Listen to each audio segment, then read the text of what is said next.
तो आज भी हम लोग क्वाड्रेटिक इक्वेशन सॉल्व करेंगे। लास्ट वीडियो में हमने सॉल्व किया था method of completing the square. अभी हम लोग क्वाड्रेटिक फार्मूला लगा के इक्वेशन को सॉल्व करेंगे, जो कि एक्सरसाइज 4.3 का सेकंड क्वेश्चन है। तो हम लोग जानते हैं स्टैंडर्ड इक्वेशन होती है क्वाड्रेटिक इक्वेशन की A X square B X plus C. A है coefficient of X square, B है कोएफिशिएंट ऑफ एक्स और सी है कांस्टेंट। तो जब हमें इस फॉर्म में इक्वेशन दी होती है तो जो हम लोग क्वाड्रेटिक इक्वेशन का जो फॉर्मूला होता है, क्वाड्रेटिक फॉर्मूला,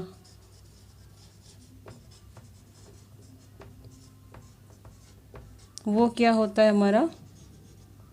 वो होता है X equals minus B plus minus under root B square minus 4ac upon 2a। हमें कोई भी इक्वेशन इस फॉर्म में दी होगी, उसमें से हम x की वैल्यू उठाएंगे, a की वैल्यू उठाएंगे, b की वैल्यू उठाएंगे, c की वैल्यू उठाएंगे और इस फॉर्मूले में पुट करेंगे और हमारा सोल्यूशन निकल आएगा। तो हम फर्स्ट पार्ट करते हैं।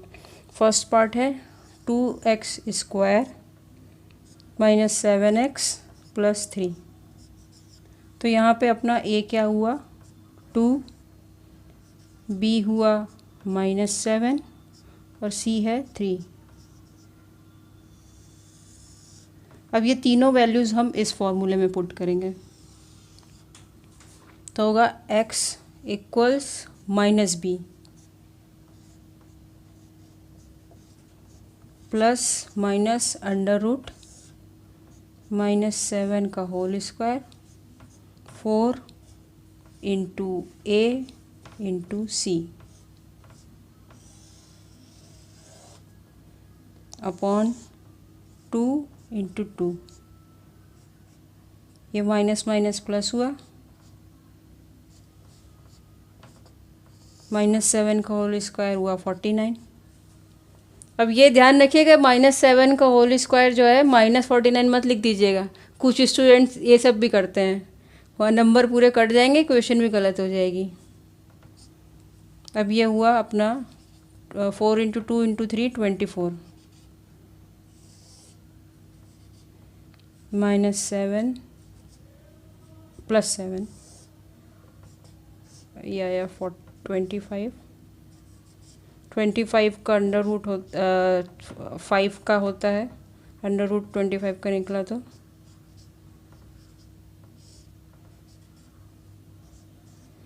तो अपने पास ये जो फॉर्मूला होता है, इसमें एक्स की क्वाड्रेटिक इक्वेशन में एक्स के दो ही सोल्यूशन निकलते हैं। तो एक बार हमें इसमें प्लस रखना होगा, दूसरी बार इसमें माइनस रखना होगा। तो अपने पास रिड्यूस होके आ गया 7 प्लस माइनस 5 अपॉन 4। तो एक बार हम लोग प्लस रखेंगे तो यह आया 12 अपॉन 4 यानी 3। और जब माइनस रखेंगे तो आया 2 अपॉन 4 यानी हाफ। तो x की क्या वैल्यूज़ आ गई? x की वैल्यू आई 3 और हाफ। ये इसका सोल्यूशन हो गया। अब सेकंड पार्ट, तो फिर से कंपेयर करेंगे इन दोनों को। और a की वैल्यू आई हमारी 2, b है 1, c है -4। अब इक्वेशन को सॉल्व करने में प्लस माइनस का बहुत ध्यान रखना है। अगर यहाँ पे प्लस है तो प्लस लेना, माइनस है तो माइनस लेना, वरना सब गड़बड़ हो जाएगा। अब x equals minus B plus minus B का होल स्क्वायर 4 इंटू 2 इंटू -4। ये ब्रैकेट में वैल्यूज़ पुट करेंगे तो अच्छा रहेगा, ताकि प्लस माइनस का कन्फ्यूज़न ना हो। -1 प्लस -1 प्लस 4 इंटू 2 इंटू 4 32।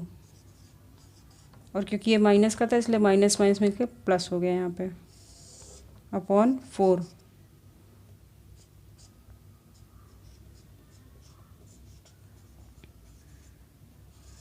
अब अंडर रूट 33 को हम लोग सॉल्व नहीं कर सकते इंटीग्रल नंबर के, उसमें डेसिमल में आएगा, इसलिए हम लोग उसको ऐसे ही छोड़ देते हैं। तो x की वैल्यू आई, एक बार प्लस लगा के आप लिख देंगे, दूसरी वैल्यू आई,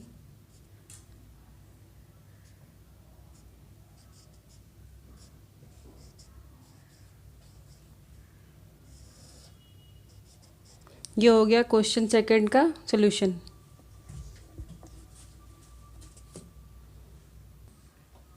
अब हम लोग करेंगे थर्ड वाला क्वेश्चन। अब किसी भी क्वेश्चन में ये अंडर रूट 3 या इस टाइप का कुछ भी डेटा लेके घबराना नहीं है, सिंपली इससे कंपेयर करना है, वैल्यूज़ रखनी है और फॉर्मूले में पुट कर देना है, कुछ भी गड़बड़ नहीं होगा, आराम से सोल्यूशन आ जाएगा। ए की वैल्यू है अपनी 4, बी है 4√3, सी है 3, इसमें सारी वैल्यूज़ जो है वो पॉजिटिव है। अब हम फॉर्मूले में पुट करेंगे, x equals minus B plus minus B का square -4 into 4 into 3 upon 2 into 4। अब 4 इसका स्क्वायर कितना होगा, 4√3 का, इसका स्क्वायर होगा 4 का स्क्वायर और √3 का स्क्वायर। 4 का स्क्वायर 16, √3 का स्क्वायर हुआ 3, कितना हुआ ये 48।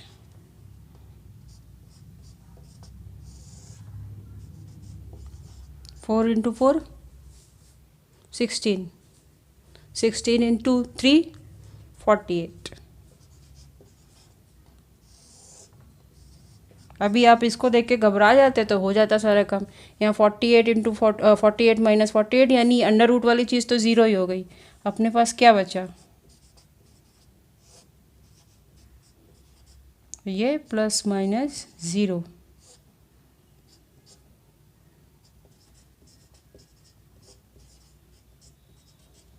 फोर कैंसिल हुआ, -3/2।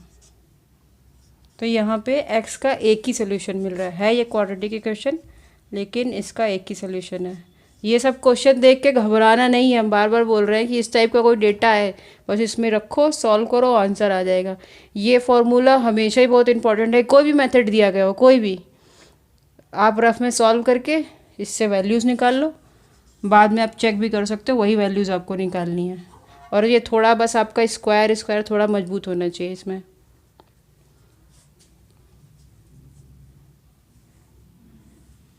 अब फिर से हम लोग ये लास्ट वाले क्वेश्चन पे आए। ए की वैल्यू है 2, बी की वैल्यू है 1, सी इज़ 4। अब वैल्यूज पुट करेंगे, x equals minus B plus minus B का whole square -4 into A into C. ये हम लोग प्रैक्टिस करेंगे कि इसको ब्रैकेट में ही रखें, क्योंकि प्लस माइनस या कुछ अगर वैल्यूज़ माइनस में होती तो उससे थोड़ा सही रहेगा, इसलिए हमेशा 4AC में ए और सी के वैल्यू कोशिश करें कि ब्रैकेट में रखें।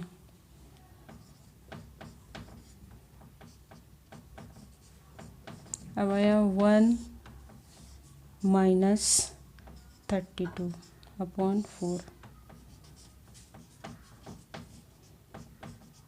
ये आया √-31/4। अब अभी तक आप लोगों ने जितना पढ़ा है उसके हिसाब से, 10th में जो आपका सिलेबस है उसके हिसाब से हम लोग भी किसी भी नेगेटिव वैल्यू का अंडर रूट नहीं निकाल सकते हैं। तो जब किसी भी नेगेटिव वैल्यू को हम लोग अंडर रूट नहीं निकाल सकते हैं, तो आपके सिलेबस के हिसाब से इसका एक्स में सोल्यूशन पॉसिबल नहीं है। जब आप 12th में जाएंगे, आपको इमेजिनरी नंबर पढ़ाया जाएंगे, तब इसकी वैल्यूज़ हम लोग निकाल पाएंगे। अभी के हिसाब से नो सोल्यूशन।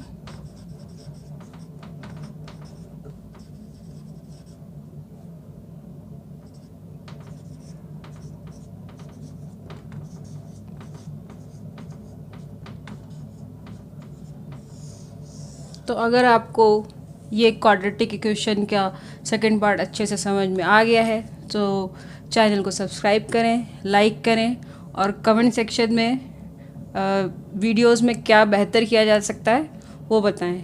धन्यवाद।